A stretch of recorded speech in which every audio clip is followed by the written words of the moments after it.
कोही सडकमा कराइरहेका थियौँ, कसैले सडकमा कुटाइ खाइरहेका थियौँ, आक्रमण भोगिरहेका थियौँ, कसैले शरीरभरि साङ्लो बाँधेर माइतीघर मण्डलमा उभिरहेका थियौँ। माननीय सभामुख महोदय र माननीय सांसदज्यूहरू,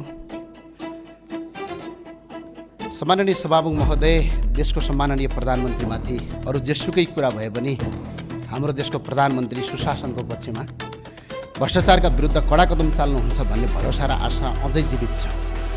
हामी सरकारको सुशासनको पक्षमा खुलेर साथ दिइरहेका छौँ र दिन्छौँ पनि। हामी विरोधका लागि विरोध गर्दैनौँ, तर बेथुतीका विरुद्ध संसदमा आवाज उठाउँछौँ र उठाइरहन्छौँ पनि। किनकि संसद भनेको जवाबदेहिता खोज्ने, जनताका मुद्दाहरू उठाउने, ऐन नियम बनाउने थलो हो। सत्ता पक्ष र प्रतिपक्षको बिचको चर्काचर्की हुनु, बहस हुनु संसदको मर्यादा र संसदीय अभ्यास हो। त्यो भएको हुनाले सम्माननीय सभामुख महोदय, सरकार गठन भएको भर्खरै भएको छ। सरकारले अहिले नै यो काम गरेन, यो काम गर्न सकेन भन्ने कुरामा हामी अहिले छैनौँ।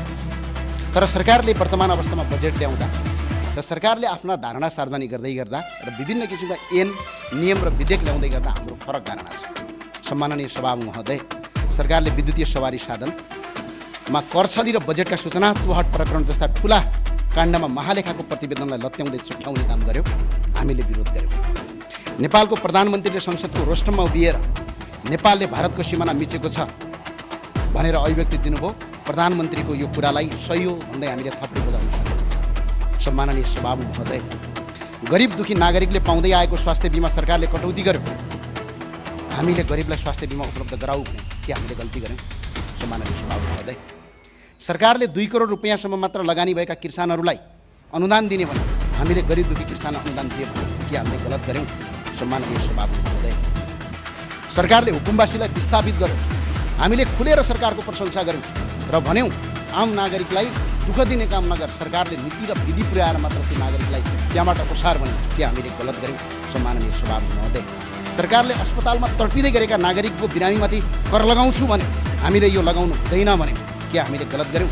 सरकारले बिजुलीमा भ्याट लगाएर नागरिकलाई शास्ति दिन्छु भने हामीले यो हुँदैन भने के हामीले गलत गर्यौँ? सम्माननीय सभामुख महोदय, सम्माननीय सभामुख महोदय, सरकारले राम्रा काम गर्यो, सही काम गर्यो भने हामी साथ र समर्थन दिन्छौँ र दि पनि रहेका छौँ। तर सरकारले गलत काम गर्यो भने हामी खबरदारी गर्छौँ र एक्लै भए पनि हामी उभिन्छौँ। त्यो भावनाले सम्माननीय सभामुख महोदय, सरकारलाई हामीले यति मात्रै भनेका हौँ, काम गर्नुहोस्, काम गर्दै गर्दा जनमुखी सुशासनयुक्त विधि सर्मत गर्नुहोस् मात्र भनेका हौँ। सम्माननीय सभामुख महोदय, हामीले अर्थमन्त्रीज्यूको विश्वविद्यालयको सर्टिफिकेटमाथि प्रश्न गरेका होइनौँ।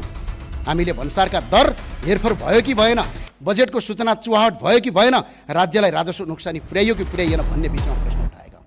सम्माननीय सभामुख महोदय, यदि केही पनि भएको थिएन भने विद्युतीय सवारी साधनमा 2 हप्तासम्म प्रधानमन्त्रीको कार्यालयले भन्सारबाट आएका गाडीहरू नियन्त्रणमा राख्न किन आवश्यक छ? यो प्रश्न सत्तापक्षका माननीय सांसदहरूलाई मलाई होइन सोध्ने, सम्माननीय प्रधानमन्त्रीलाई सोध्न अपिल गर्न चाहन्छु। सम्माननीय सभामुख महोदय, सत्तापक्षका सांसदले भन्नुभएछ संसदमा चार्ट ल्याएर आऊ, प्रमाण ल्याएर आऊ। चार्ट र प्रमाण व्यक्तिले बोकेर ल्याउने चलन संसदमा छैन, यो संसदीय अभ्यासमा छैन। संसदमा चार्ट र प्रमाण बोकेर ल्याउनका लागि संसदीय छानबिन समिति आवश्यक हुन्छ। त्यो संसदीय छानबिन समितिले संसदमा ल्याउने हो। हामी त्यही भएर संसदीय छानबिन समिति चाहिन्छ भनेर माग गरिरहेका छौँ। सम्माननीय सभामुख महोदय, हिजो राज्य सत्ताका विरुद्धमा बोलेकै भरमा कुटाइ खायौँ, आक्रमण भोग्यौँ, हिरासत बस्यौँ र जनताको बिचमा गएर जनताको माया विश्वास र प्रेमका साथ यहाँसम्म आइपुग्यौँ। तर एउटा कुरा गर्वका साथ भन्न सक्छौँ, सम्माननीय सभामुख महोदय, हामीले कहिल्यै पनि राष्ट्रसँग गद्दारी गरेका छैनौँ। राष्ट्रको उच्च तहमा बसेर राष्ट्रहित विपरीत MCC जस्ता राष्ट्रघाती सम्झौताको मस्यौदा तयार गरेका छैनौँ हामीले। सम्माननीय सभामुख, राज्यलाई अरबौँ रुपियाँ नोक्सानी पुर्याउनेहरूसँग साँठगाँठ गरेका छैनौँ।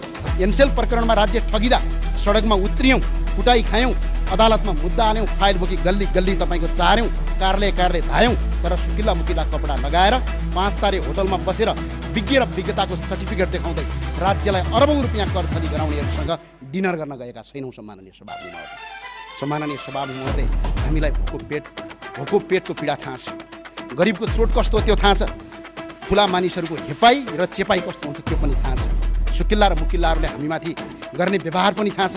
हामी गरिब हुन सक्छौँ तर बेइमान हुन सक्दैनौँ। सम्माननीय सभामुख महोदय, सम्माननीय सभामुख महोदय, हामी गरिब हुन सक्छौँ तर बेइमान हुन सक्दैनौँ, बरु भोकै बग्न सक्छौँ तर इमान बेच्दैनौँ।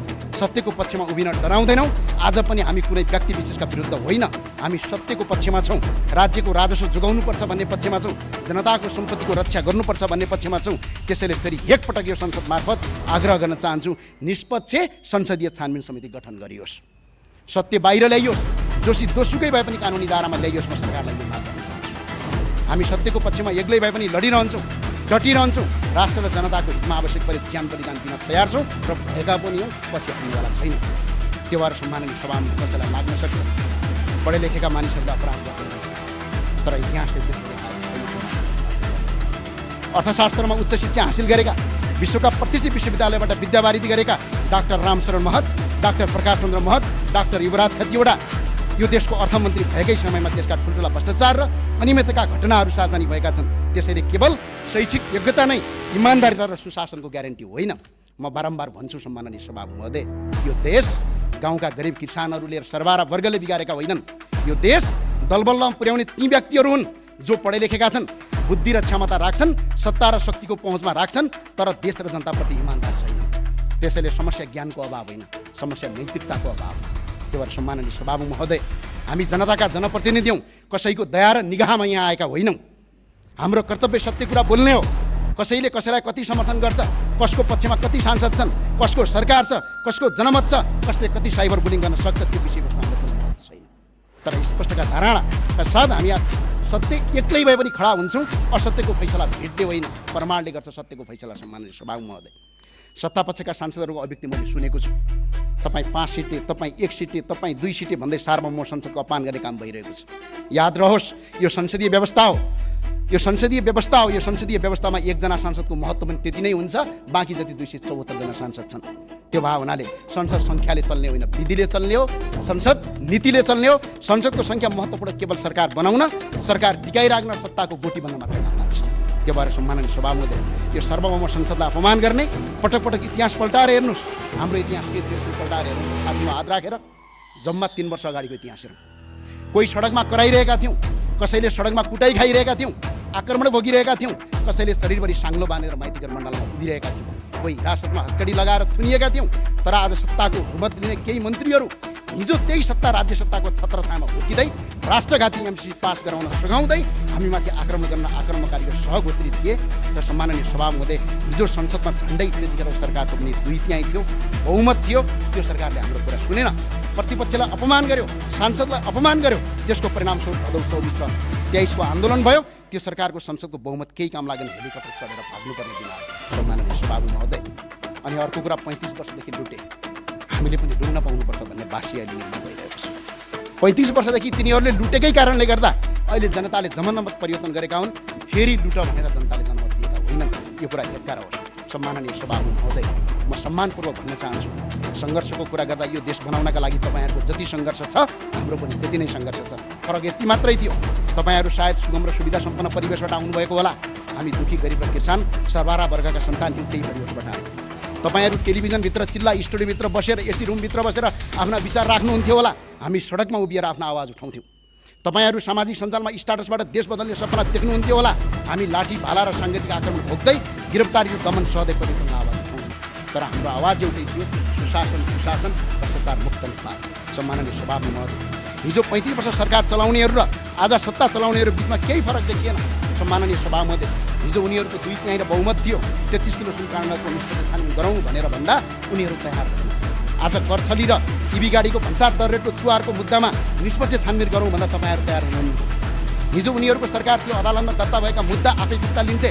आज तपाईँहरूको सरकार छ, तपाईँहरू अदालतको मुद्दा आफै फिर्ता लिनुहुन्छ। हिजो उनीहरूको विपक्षमा बोल्दा झुट्टा मुद्दा लगाइन्थ्यो र अदालत देखाएर तर्साइन्थ्यो। आज तपाईँहरूको विपक्षमा बोल्दा अनुसन्धान निकाय र विभिन्न राज्य संयन्त्रको नाम लिएर दबाब सिर्जना गरिन्छ। हिजो उनीहरूको मन्त्री खुलमखुला धम्की दिन्थे, आज तपाईँहरूका मन्त्री संसदको रोस्टरमा बसेर धम्कीमा भाषण गरिरहेका छन्। हिजो उनीहरूका विरुद्धमा बोल्दा कार्यकर्ताले सडकमा आक्रमण गर्थे, आज तपाईँहरूका विरुद्ध बोल्दा तपाईँहरूका कार्यकर्ता सामाजिक सञ्जालमा सङ्गठित रूपमा चरित्र हत्या गर्छन्। फरक यति मात्र हो, आक्रमण हिजो सडकमा हुन्थ्यो, आज डिजिटल माध्यमबाट। हिजो आक्रमण भौतिक रूपमा हुन्थ्यो, आज मानसिक रूपमा। हिजो पनि राज्य शक्तिको प्रयोग गरेर असहमतिको आवाज उठाउनेलाई दबाउने प्रयास गरिन्थ्यो, आज पनि गरिँदैछ। हिजो पनि आलोचकलाई शत्रु ठानिन्थ्यो, आज आलोचनालाई विकास विरोधी ठानिन्छ। फरक के रह्यो तपाईँ? फरक यति मात्र छ कि चुनाव चिन्ह फरक छ, अनुहार फरक छ, तर व्यवहार उही छ, प्रवृत्ति उही छ, सत्ता जोगाउने शैली उही छ। जनताले अनुहारको परिवर्तन, शासन शैली र संस्कार परिवर्तन खोजेका हुन्। दुःखको कुरा अनुहार फेरिए पनि व्यवहार फेरिएको देखिएन। त्यसैले प्रश्न सत्ता परिवर्तनको होइन, प्रश्न शासनको चरित्र परिवर्तनको हो। अनुहार फेरिएर मात्र पुग्दैन, व्यवहार फेरिनुपर्छ।